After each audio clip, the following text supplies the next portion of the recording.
नमस्कार मंडळी, श्री स्वामी समर्थ। आपल्या हिंदू धर्मात कमळाच्या फुलाला विशेष महत्त्व आहे।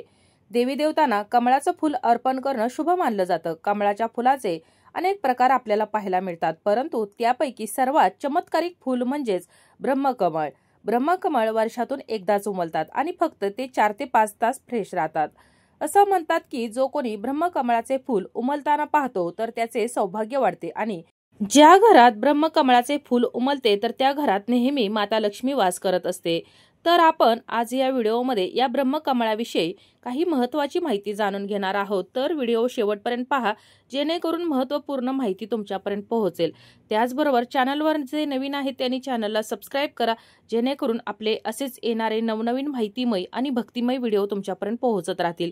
तसेच व्हिडिओ पाहत असताना व्हिडिओला लाईक करायला देखील विसरू नका। हिंदू ज्योतिष शास्त्रामध्ये ब्रह्मकमळाचे महत्त्व सांगणारे काही उपाय देखील सांगितलेले आहेत। या उपायांचे पालन केल्यानं कधीही पैशाची कमतरता भासत नाही आणि माता लक्ष्मीची कृपा देखील सदैव राहते। ब्रह्मकमळाला ब्रह्मदेवांचं रूप मानलं जातं। जेव्हा हे फूल उमलते तेव्हा यावर भगवान श्रीहरी विष्णूंची प्रतिमा दिसते। असं म्हणतात की भगवान शिवानी ब्रह्मकमळाचे पाणी शिंपडून गणेशाला पुन्हा जिवंत केले, म्हणून ते जीवन देणारे फूल म्हणून देखील ओळखले जाते। ज्योतिष शास्त्रानुसार भगवान भोलेनाथांना ब्रह्मकमळ अर्पण केल्यास सर्व मनोकामना भगवान भोलेनाथ पूर्ण करतात। तसेच भगवान भोलेनाथांना पांढरे फूल अतिशय प्रिय आहे। भगवान श्रीहरी विष्णू यांनी भगवान भोलेनाथांना हे फूल अर्पण केले होते। या फुलाला जो पण फुलताना पाहतो तर त्याचं भाग्य उजळतं। आपल्या घरामध्ये ब्रह्मकमळाचं रोप लावणं अतिशय शुभ मानलं जातं। ज्या घरात हे फूल उमलते त्या घरात नेहमी सुख समृद्धी टिकून राहते। त्या कुटुंबातील सर्व सदस्यांची प्रगती होते, घराची भरभराट होते। या फुलांच्या पाकळ्यांमधून अमृताचे थेंब टपकतात, त्यामुळे घरात नेहमी सकारात्मक वातावरण राहते। तसेच ब्रह्मकमळाचे झाड घरात लावल्याने वाईट शक्तींचा प्रवेश घरामध्ये होत नाही। धार्मिक मान्यतेनुसार हे फूल तोडण्यासाठी काही नियम देखील आहेत आणि या नियमांचं पालन करणं बंधनकारक आहे। दैवी फूल असल्यानं धार्मिक लोक या नियमांचं पालन देखील करतात।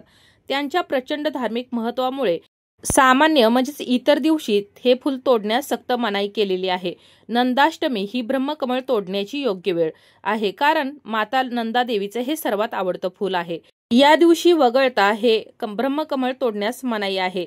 हे फूल उमललेले पाहिल्यावर या फुलाकडे मागितलेल्या सर्व इच्छा पूर्ण होतात असा समज आहे। ब्रह्मकमळ फुललेले दिसणं अतिशय शुभ मानलं जातं। ब्रह्मकमळाच्या फुलाच्या पाकळ्यातून अमृताचे थेंब टपकतात असं म्हणतात आणि म्हणूनच या फुलातून टपकणारे पाणी पिल्याने अनेक प्रकारचे आजार देखील दूर होतात। ब्रह्मकमळाचा उल्लेख पौराणिक कथांमध्ये देखील आढळतो। महाभारत काळात द्रौपदीने ब्रह्मकमळ फुलाची इच्छा व्यक्त केली होती। त्यानंतर हे फूल गोळा करण्यासाठी भीम हिमालयात गेला आणि त्याच दरम्यान त्याची भेट हनुमानांशी झाली होती। तर दुसरी कथा रामायणाशी संबंधित आहे। हनुमानाने आणलेल्या संजीवनी वनौषधीने लक्ष्मणाला पुनर्जीवित केले होते, तेव्हा देवतांनी आकाशातून ब्रह्मकमळाचा वर्षाव केला होता। त्याचबरोबर ब्रह्मकमळाची स्वतःची देखील एक कथा आहे, ज्यानुसार असं म्हणतात की जेव्हा हिमालय या प्रदेशात आला होता तेव्हा त्याने भगवान शिवांना 1000 ब्रह्मकमळ अर्पण केले होते, परंतु एक फूल कमी होतं। त्यानंतर भगवान श्रीहरी विष्णूंनी त्यांचा एक डोळा फुलाच्या रूपात भगवान शिवशंकरांना अर्पण केला आणि तेव्हापासूनच भगवान शिव यांना कमळेश्वर या नावाने देखील ओळखलं जातं। तर भगवान विष्णू कमळनयन या नावाने ओळखले जातात। तसेच माता लक्ष्मी नेहमी आपल्याला कमळामध्ये वास्तव्य करताना पाहायला मिळते।